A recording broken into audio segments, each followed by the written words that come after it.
وَعَلِّمُوا أَوْلَادَكُمْ مَحَبَّةَ أَهْلِ الْبَيْتِ کہ اپنی اولاد کو اہل البیت کی محبت سکھاؤ. نبی محبت کریں گے اس سے کہ جس کے دل میں حسین ہوگا. تو 11 بیویاں یہ امت کی مائیں ہیں. یہ سب سے پہلا مصداق ہے اہل البیت کے. تو اہل البیت کے اندر سب سے پہلے آپ کی 11 بیویاں آتی ہیں. بڑے بڑے یہ کہہ گئے بہت بڑا حسین ہے. متی نے دل سے پوچھا بتا کہ کیا حسین ہے. شان اہل بیت دیکھ سبھی کے سب بے مثال ہیں. Subscribe now and press the bell icon. Never miss an update. Subscribe کریں ہمارے چینل کو اور دبائیں بیل آئیکن کو لیٹسٹ ویڈیو سب سے پہلے دیکھنے کے لیے. متی نے دل سے پوچھا بتا کہ کیا حسین ہے. دھڑک دھڑک کے بول اٹھا صدا صدا حسین ہے. شان اہل بیت دیکھ سبھی کے سب بے مثال ہیں. کوئی نہیں ہے حسین سا. حسین تو بس حسین ہیں. عمر سے چل عمیر تک بشر سے چل بشیر تک بڑے بڑے یہ کہہ گئے بہت بڑا حسین ہے. عجب لڑی ہے جنگ بھی حسین نے یزید سے. ہو اس سے بڑھ کر جیت کیا یزید تھا حسین ہے. اللہ تبارک و تعالی اس کائنات کے خالق ہیں, مالک ہیں, رازق ہیں, دستگیر ہیں. اس تمام کائنات کو چلانے والی ذات اللہ کی ذات ہے. پالنے والی ذات اللہ کی ذات ہے. مشکلات دور کرنے والی ذات اللہ کی ذات ہے. مصیبت دور کرنے والی ذات اللہ کی ذات ہے.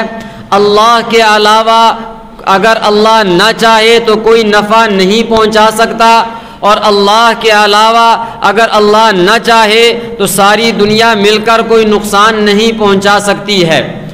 اور اللہ کے بعد مقام اور مرتبہ مخلوق کے اندر اگر کسی کا ہے تو وہ حضرت نبی اکرم صلی اللہ علیہ وسلم کا ہے کہ آپ سے بڑھ کر مخلوق کے اندر کوئی حسین نہیں, کوئی جمیل نہیں.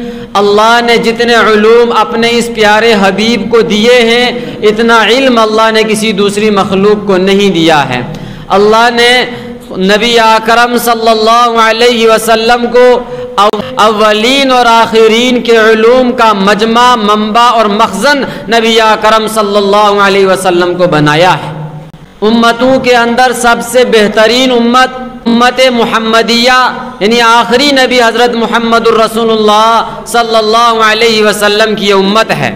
اور اس امت کے اندر بھی سب سے بہترین طبقہ وہ نبی اکرم صلی اللہ علیہ وسلم کے دور کا طبقہ ہے, یعنی صحابہ کا طبقہ ہے. اور صحابہ کے اندر بھی سب سے افضل ترین خلفائے راشدین ہیں. اگر مقام اور مرتبہ ہے تو اہل بیت کا ہے. اور اہل بیت کہتے کس کو ہیں؟ قرآن کریم کی ایک آیت آپ کے سامنے تلاوت کی. سورہ احزاب جو 21ویں اور 22ویں پارے کے اندر ہے. سورہ احزاب کی 33ویں آیت کے اندر اللہ تبارک و تعالی ازواج مطہرات کے احکام بیان کرتے ہیں.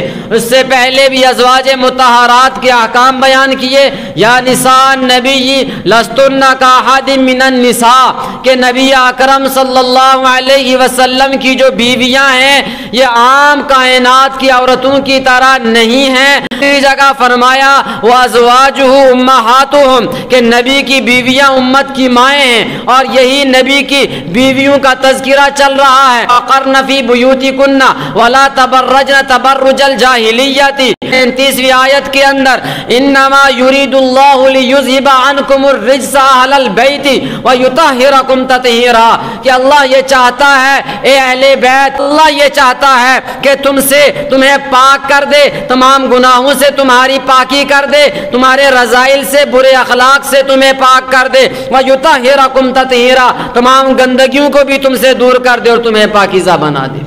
اس نتیجے پر پہنچتے ہیں کہ اس سے پہلے 2-3 آیات تفصیلاً چلی آ رہی ہیں. ان تمام آیات کے اندر ازواج مطہرات کا تذکرہ, اور یہ جو آیت انما یرید اللہ لیذھب عنکم الرجس اہل البیت ہے, اس آیت کے بعد بھی جو آیات ہیں وہ ازواج مطہرات سے متعلق ہیں. تو پتہ چلا جب پہلی آیت بھی ازواج مطہرات سے متعلق, بعد والی آیات بھی ازواج مطہرات سے متعلق, تو پھر یہ اہل البیت والی کن سے متعلق ہوگی؟ اہل بیت کا بھی اولین مصداق ازواج مطہرات ہے ہو جاتا ہے، تو اسی طرح سے تو یہ بیوی سب سے اولین مصداق ہے اہل بیت کی۔ اس اہل بیت کا تذکرہ آئے گا تو اس کے اندر سب سے پہلے آپ کی 11 ازواج مطہرات تھی، 11 شادیاں آپ نے کی تھی، تو 11 بیویاں یہ امت کی مائیں ہیں، یہ سب سے پہلا مصداق ہے اہل بیت کے۔ تو اہل بیت کے اندر سب سے پہلے آپ کی 11 بیویاں آتی ہیں۔ نمبر 2 پر اہل بیت کے اندر آپ کی اولاد آتی ہے۔ آپ کی اولاد کے اندر حضرت فاطمہ، حضرت زینب، حضرت رقیہ، حضرت ام کلثوم، یہ آپ کی بیٹیاں ہیں۔ آپ کی بیٹیاں بھی اہل بیت کے اندر داخل ہیں۔ تیسرے نمبر پر اہل بیت کے اندر آپ کے بیٹے جو بچپن میں جن کا انتقال ہو گیا تھا، طیب اور طاہر، ابراہیم، قاسم، یہ 3 بیٹے بھی آپ کے اہل بیت کے اندر داخل ہیں۔ اہل بیت کہیں گے تو سب سے پہلے آپ کی بیویاں مراد ہیں، آپ کی بیٹیاں مراد ہیں، آپ کے بیٹے مراد ہیں، آپ کے داماد مراد ہیں، آپ کے نواسے مراد ہیں۔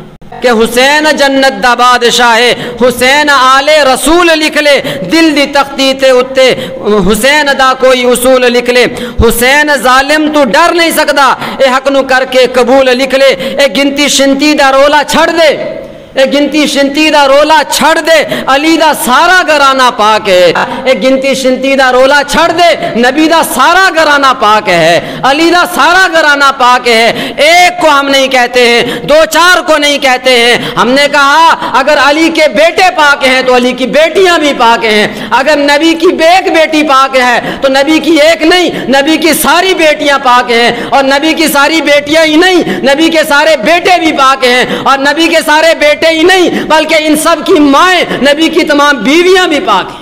عقیدہ یہ ہے، ہمارا نظریہ یہ ہے کہ تمام کے تمام اہل البیت پاک ہیں، تمام کے تمام اہل البیت جنتی ہیں، تمام کے تمام اہل البیت ہمارے سروں کے تاج ہیں، تمام کے تمام اہل البیت سے محبت کرنا ایمان کی علامت ہے، تمام کے تمام اہل البیت میں سے کسی بھی ایک کے ساتھ بغض رکھنا یہ بندے کی کفر کی علامت ہے۔ ترمذی شریف کے اندر روایت ہے حضرت عبداللہ ابن عباس رضی اللہ تعالیٰ عنہما کی، وہ فرماتے ہیں کہ حضور نبی اکرم صلی اللہ علیہ وسلم نے فرمایا احبوا اہل بیتی لحبی، کہ میرے اہل بیت سے محبت کرو میری محبت کی وجہ سے۔ اگر حضور کے ساتھ محبت کا دعویٰ ہے، اگر نبی کے ساتھ محبت کا دعویٰ ہے تو نبی کے اہل بیت کے ساتھ بھی محبت کرو۔ اسی لیے کسی کہنے والے نے کہا ہے ملے گی جنت پیے گا کوثر اسی کو محشر میں چین ہوگا، ملے گی جنت پیے گا کوثر اسی کو محشر میں چین ہوگا۔ نبی محبت کریں گے اس سے کہ جس کے دل میں حسین ہوگا۔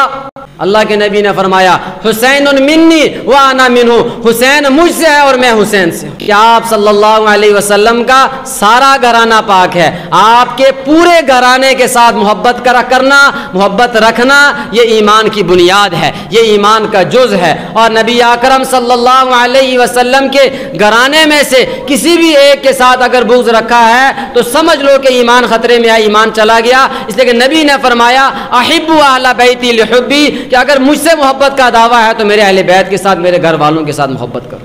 حضرت عباس جو آپ کے چچا ہیں، حضرت عباس رضی اللہ تعالیٰ عنہ، وہ روایت کرتے ہیں کہ نبی اکرم صلی اللہ علیہ وسلم نے ارشاد فرمایا واللہ لا يدخل قلب رجل الایمان، واللہ لا يدخل قلب رجل الایمان حتی یحبہم للہ ولقرابتہم منی، کہ تب تک تم میں سے کسی کے دل کے اندر ایمان داخل نہیں ہو سکتا جب تک کہ وہ میرے گھر والوں کے ساتھ، جب تک کہ وہ میرے گھر والوں کے ساتھ میری قرابت اور میری رشتہ داری کی وجہ سے محبت نہ کریں۔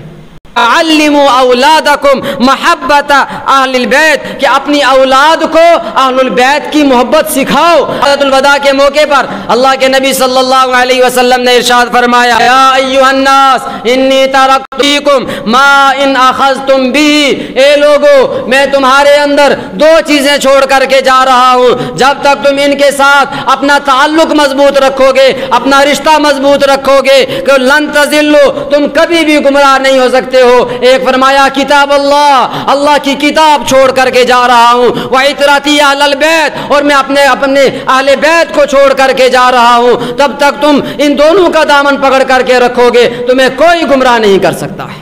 صحابہ کی محبت بھی ایمان کا جز ہے، اہل البیت کی محبت بھی ایمان کا جز ہے۔ امیر المومنین، اللہ نے جو مال آپ کو عطا کیا ہے، جو مال غنیمت ملا ہے، اس میں سے میرا جو حصہ ہے